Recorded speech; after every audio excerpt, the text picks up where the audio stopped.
अमरावती से सांसद नवनीत राणा हमेशा से ही अपने मुखर अंदाज के लिए चर्चा में रहती हैं।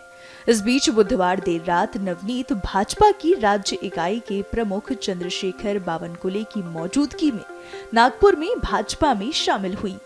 वहीं लोकसभा चुनाव 2024 के लिए 7वीं लिस्ट में भाजपा ने महाराष्ट्र की अमरावती सीट से नवनीत कौर राणा को मैदान में उतारा है। इसको लेकर राणा का क्या कहना है, सुनिए।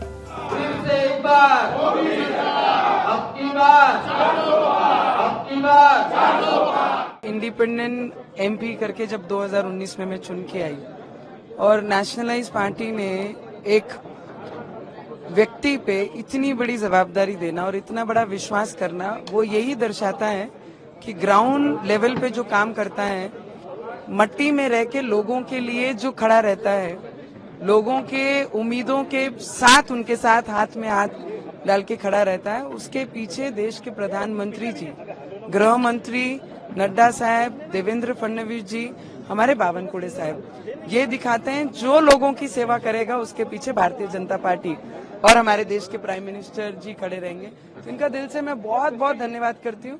बहुत नहीं हूँ पर आज से इस परिवार में भाजपा में जुड़ी हूँ, तो डेडिकेटेड से दिल से और जितनी मेहनत होगी उतनी मेहनत करेंगे और हमारे देश के प्राइम मिनिस्टर जी का जो सपना है अब की बार 400 पार, उसमें जरूर हमारी अमरावती एक जरूर रहेगी। पिछले 5 साल आप मुखर होकर बीजेपी का पक्ष आपने संसद में रखा, तो और ज्यादा मुखर होगी।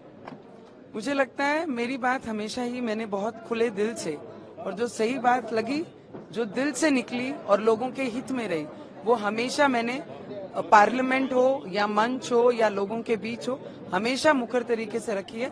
और आने वाले भविष्य में जहां जहां मोदी जी के लिए आवाज तेज करने की बात हो, बुलंद करने की बात हो, 400 पार की बात हो, भाजपा की बात हो, हमारे अमित शाह जी की बात हो, वहाँ पर नवनीत राणा उसी स्पीड से, बल्कि उससे ज्यादा स्पीड में आपको दिखाई देगी। 5 साल जो मेहनत की है, जो सपोर्ट किया है, उसका आपको फल मिला है आज? मुझे लगता है कि ये सपना मेरी अमरावती करों ने देखा था कि जब अमरावती में मैं बहू बन के अमरावती घूमती थी तो उनकी आंखों में वो सपना देखा कि हमारी बहू मतलब हमारे घरों में लक्ष्मी मानी जाती है और लक्ष्मी के हाथ में कमल देखने का सपना ये मेरे क्षेत्र के अमरावती करों का था। तो अमरावती करों की तरफ से मैं उनका धन्यवाद करूंगी। और मुझे लगता है डेडिकेटेडली जो काम करता है उसे फल की चिंता नहीं करनी पड़ती, सिर्फ काम पे ध्यान होता है। 5 साल मैंने काम किया और आज जिस तरीके से अमित शाह जी, जिन्हें मैं नेता मानती हूँ, देवेंद्र जी को मैं नेता मानती हूँ, हमारे दादा को बावनकुले साहब और देश के प्रधानमंत्री, तो मुझे लगता है मैं एक वर्कर करके पिछले 12-13 वर्षों से मेरे क्षेत्र में काम किया है, तो मुझे लगता है मैं कभी भी फल की चिंता नहीं करती, मैं सिर्फ काम करती हूँ।